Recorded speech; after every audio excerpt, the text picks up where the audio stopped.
जब कोई अधर्माचरण करके धन कमाता है तो ये 15 दोष बिना मोल के उसके पास आ जाते हैं। धर्म से धन कमाने पर और अधर्म से धन कमाने पर अंतर है। जब अधर्म से भगवान सत्य से प्राप्त होते हैं, जब अधर्म से आप धन कमाते हैं तो देख लेना ये 15 दोष आ जाएंगे।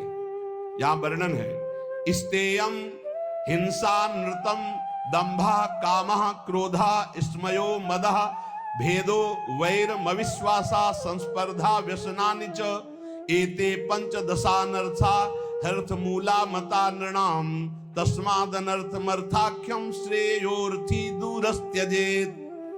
ये 15 पापाचरण उसके अंदर आ जाते हैं जो पाप से धन कमाता है, अधर्माचरण से। बोले घूस ले लिया, निर्दोष को दंड दिला दिया, दोषी को मुक्त करा दिया, या छीन झपट करके चोरी कर लिया, कई तरह से अपराध प्रवृत्तियों से, अधर्माचरण से, छल कपट से। तो सुन लो, ये 15 पापाचरण उसके अंदर आ जाते हैं। 15 पाप कराने वाले हैं। पहला आता है, उसमें चोरी का स्वभाव आ जाएगा। चाहे वो कर चोरी समझो, सरकार के कर की चोरी भी तो होती है, चोरी का स्वभाव आ जाएगा। जैसे कोई कहे बड़े ईमानदार है, हम तो कोई चोरी नहीं करते, तो भैया देख लो, जब अधर्म से धन कमाओगे तो इतनी प्रीता होगी कि सरकार को कर देने की हिम्मत नहीं पड़ेगी। विविध प्रकार से आप कर चोरी करेंगे। कर चोरी करना भी पाप है, क्योंकि वो राजकर है। यदि उसको धर्म में आप लगा रहे हैं, बात अलग है, नहीं तो उसको सरकार को दो, क्योंकि सारी व्यवस्थाएं हैं। कर चोरी को भी चोरी भी कहते हैं। हमें लगता है अगर ना दो तो तुम पकड़े भी जाओगे, बंदी भी बना दो, तुम्हारा धन भी जब्त हो जाएगा ना। तो चोरी अधर्म से धन कमाए पर। अब देखो, जो बेचारे सरकारी नौकरी करते हैं तो उनको कटवाने की जरूरत नहीं हो, तो सरकार कर काट के अपने आप ही देती है। जहां अधर्म का धन कमाया जाएगा उसमें कर नहीं दे सकते, फिर वो अधर्म आचरण पाप कराएगा। पहला है चोरी, स्तेयम। दूसरा हिंसा, पक्का। धन अधर्म के द्वारा जब आता है तो वो हिंसा कराने के, प्रेरक, कर्ता, अनुमोदन, तीनों पाप को, चोरी और हत्या, हिंसा। जहां अधर्म का धन आएगा वहां शुरू। और झूठ बोलना, तीसरा। चौथा दंभ करना, पांचवा काम भोग, काम भोग, रुपये के बल से व्यभिचार करना, यह आ जाएगा अधर्म के धन से। और गुस्सा, क्रोध, अहंकार, गर्व, भेद बुद्धि, बैर, अविश्वास, स्पर्धा, लंपटता, जुआ, शराब, ये 15 दोष अधर्म के द्वारा कमाए हुए धन में आ जाते हैं। इसलिए अधर्म के धन से डरना चाहिए लोगों को। अधर्म का धन स्वीकार किया तो बुद्धि भ्रष्ट करके महान पापाचरण कराने लगता है। कैसे जाना जाए कि इसे भगवत प्राप्ति हो गई? कई बार चर्चा हुई, आज सिद्ध महर्षियों के वचन हैं। ये भगवत प्राप्त हो गया है, उसकी पहचान क्या है? कह रहे, यह स्यादे कायेन लीनस्तूष्णीम किंचदच्चिंतयन् पूर्वं पूर्वं परित्यज्य सातीर्णो भव बंधनात् सर्वमित्रा सर्वसहा समे रक्तो जितेन्द्रियः व्यपेत भयं मन्युश्च आत्मवान् मुच्यते नरः आत्मवत् सर्वभूतेषु यश्चरेन्नियता शुचिः अमानी निरभिमानः सर्वतो मुक्त एव सः जीवितं मरणं चोभे सुख दुखे तथैव च लाभालाभे प्रियद्वेषे या समास च मुच्येत।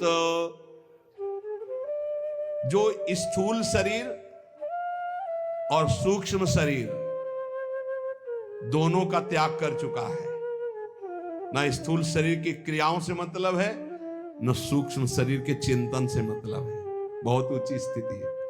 कोई संकल्प विकल्प नहीं, हर समय अलग रहता है स्थूल और सूक्ष्म से।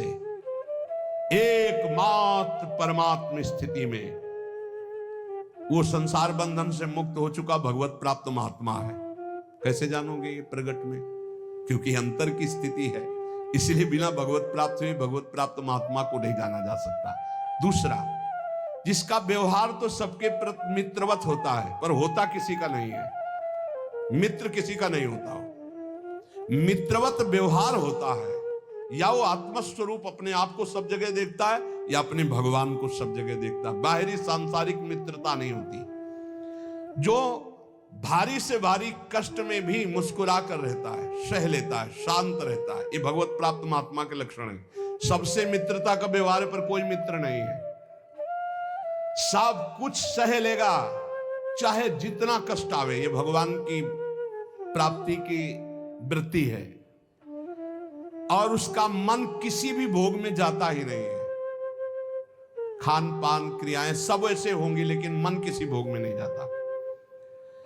वो सदैव अपने स्वरूप में रहता है, इंद्रियों में नहीं, भोगों में नहीं, मन में नहीं। किसी भी तरह से उसे क्रोध दिलाया जाए तो उससे क्रोध नहीं आएगा भगवत प्राप्त महात्मा को। ये भी पहचान भूल कर बैठोगे। सनकादि ब्रह्म प्राप्त है ना, सनकादि सनक सनंदन सनातन, और डंडा लगा दिया, बेत लगा दिया जय विजय ने, तो गुस्सा आ गई ना, रोक दिए ना, तो गुस्सा आ गई, 3 जन्म का साथ दे दिया। क्या भगवत प्राप्त नहीं है? क्रोध की लीला होना और क्रोध आना अंतर है, ये बात समझना है। बार बार लोमस जी भगवत प्राप्त महात्मा है, काकभूषुंड जी काट देते हैं कि मुझे साकार भगवान के दर्शन चाहिए, निराकार की बात तब करना जब रामचंद्र जी का दर्शन कर लूं तब। साप दे दिया, काक की तरह बार बार चेष्टा, क्रोध आ गया। तो वो विचार करते हैं, द्वैत के बिना क्रोध कैसा, अगर द्वैत तो ज्ञान कैसा। क्रोध की लीला होना और क्रोध होने में अंतर है।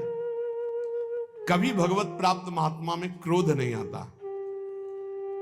कैसा लीला और क्रोध का पहचान कैसे है? जैसे पानी में रकील खींचो, कितनी देर टिकेगी, खत्म। ऐसे महात्माओं का क्रोध होता है, वो लीला वाला। जो संसारिक पुरुष का होता है वो 10 वर्ष बाद भी देखेगा तो जलन आ जाएगी कि वही है, और 5 मिनट बाद आप उनसे मिलो जो आपसे गुस्सा थे, पानी पानी एकदम, बिल्कुल कहीं क्रोध है ही नहीं। तो वो क्रोध की लीला थी, वो क्रोध नहीं, कोई द्वेष नहीं।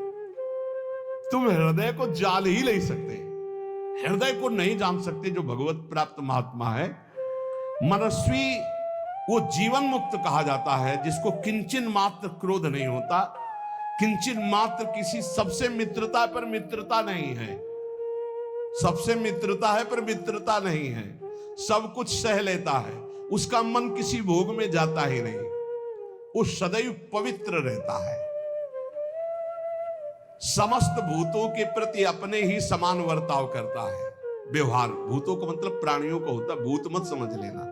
जिसमें अभिमान का लेस नहीं, गर्व का लेस नहीं, वो भगवत प्राप्त महात्मा होता है।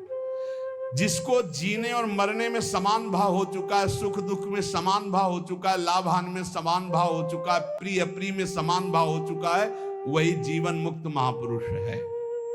जो सबके द्वारा किए गए तिरस्कार से भी दुखी नहीं होता और किसी का भी तिरस्कार नहीं करता, जो सुख दुख आदि द्वंद्वों से राग रहित है, वो सर्वथा जीवन मुक्त भगवत प्राप्त महात्मा है। जिसका इस संसार में एक भी शत्रु नहीं है, एक भी मित्र नहीं है, ना धर्म ना अर्थ ना काम, किसी से संबंध नहीं, वो जीवन मुक्त महापुरुष है। जो ना किसी नवीन भोग की आकांक्षा करता है, ना प्राप्त परिस्थिति से घृणा करता है, वो जीवन मुक्त महापुरुष होता है। जैसी परिस्थिति राजी है, जो धर्म और अधर्म दोनों से परे है, जो पूर्व संचित पापों के परिणाम स्वरूप शरीर का त्याग कर दिया है, शरीर रहते हुए भी। क्या स्थिति, जिसकी कोई भी वासना नहीं, जो पूर्णतया निष्काम हो चुका है, वो भगवत प्राप्त महात्मा माना गया है।